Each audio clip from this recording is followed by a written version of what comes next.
Amahoro bakunzi ba Minembwe TV, uyu ni umwanya w'amakuru ariko mbere yaho ndore zimwe mu ngingo z'ingenzi tugiye kwibandaho. Igihugu kiri hafi guturika kubera intambara. Kabila yavuze nyuma y'imyaka 3 atavuze. Zelensky yiteguye kwegura.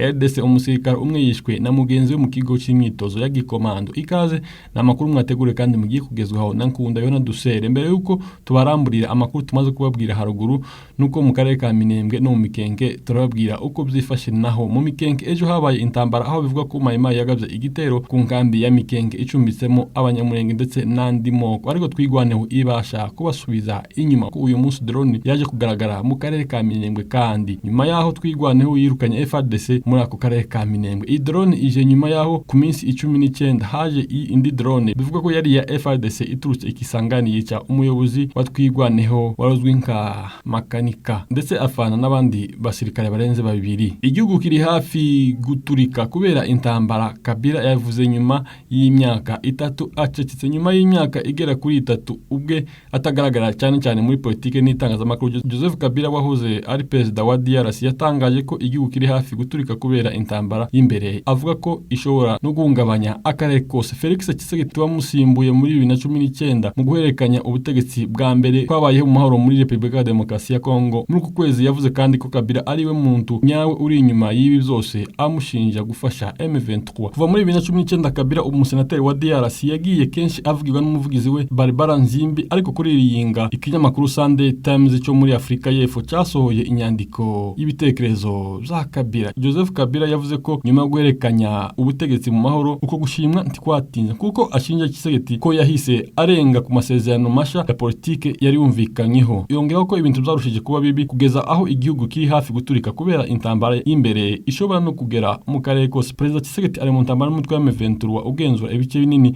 zo mu ntara Kivu y'Amajyepfo no mu ntara Kivu y'Amajyaruguru. Ashinja Kabila n'u Rwanda kuba inyuma ya M23 kandi mu mpera z'iringa asezeranyije kuvugurura nanone igisirikare kugira ngo gihangane n'uyu mutwe wa M23. Kabila yatangaje ko niba aya makimbirane n'imizi yayo bidakemuwe neza umuhate wo kuyarangiza uzaba imfabusa. Kabila yavuze ko ikibazo cya DRC kitarangirana gusa n'umutwe wa M23. Tshisekedi ashinja kugerageza kumvikanisha ko uyu mutwe ari uw'abanyamahanga udafite impamvu zifite inshingiro ugwanira. Kabila avuga ko impamvu abanyamukuru y'iki kibazo ari ubushake buboneka bwa leta bwo kwica amasezerano yavuye mu biganiro byahuje abanyekongo Sun City ku itegeko nshinga ryatowe muri 2006. Yongeraho ati kugerageza rwose kurangiza iki kibazo wirengangije imizi yacyo tibizagera ku mahoro arambye.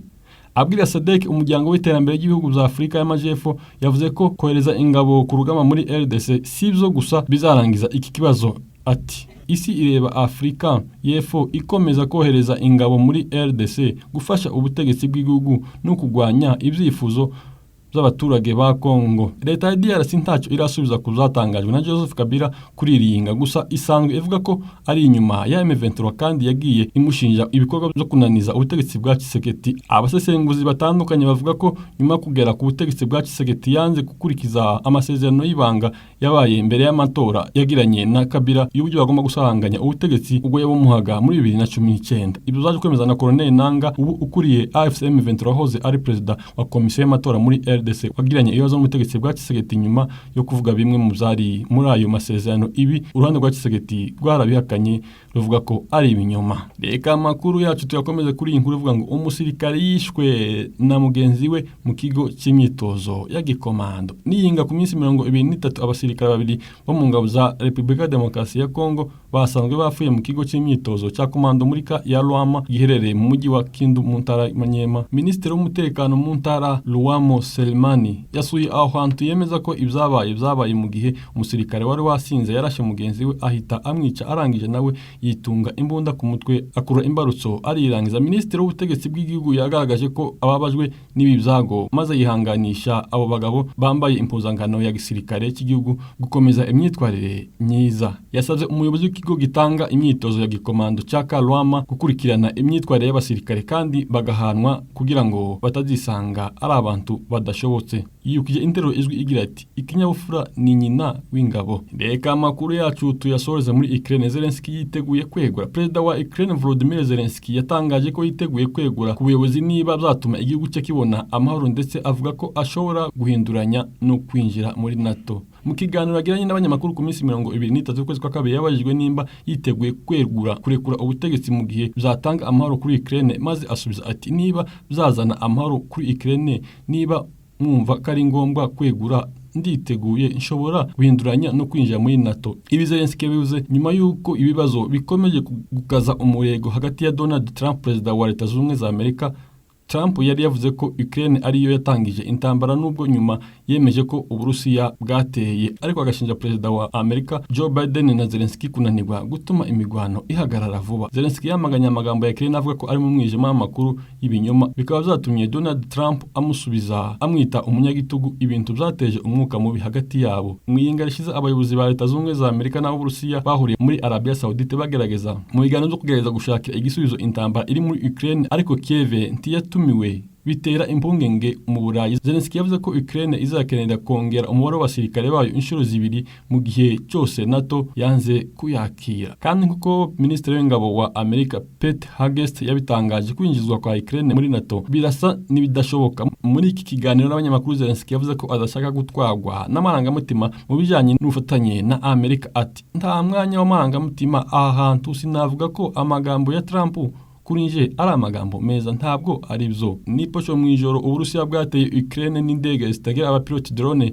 267, kikaba ari cyo gitero kinini cyabaye kuva Iran yatangira guha Uburusiya utwifashishwa mu migwano. Byemejwe ko byahitanye umuntu umwe kuko abayobozi ubwabo ba Ukraine babitangaje ku munsi w'ejo. Zelensky yagize ati buri munsi abaturage bacu barwana n'iterabwoba ryo mu kirere. Yakomeje avuga ko kandi hakenewe ubufatanye bw'ibihugu byose bishyigikiye amahoro arambye, ati dukwiye gukora ibishoboka byose kugira ngo tubone amahoro arambye kandi arimo ubutabera muri Ukraine. Ibi bishoboka kufatanye bafatanyabikorwa bose. Dukeneye imbaraga z'Uburayi bwose, imbaraga za Amerika ndetse n'imbaraga za bose bifuza amahoro arambye. Perezida Zelensky yavuze ko kandi hari ibiganiro hagati ya Amerika na Ukraine ku bijyanye n'ubucuruzi bw'amabuye y'agaciro n'indi mitungo kamere. Leta Zunze Ubumwe za Amerika zirashaka kugera kuri iyi mitungo kamere yo muri Ukraine mu gihe Ukraine isaba ingwate z'umutekano mu rwego rwo guhosha intambara. Zelensky yavuze ko yifuza ko ayo masezerano ya Amerika yagera ku musaruro mwiza, ariko agasaba ko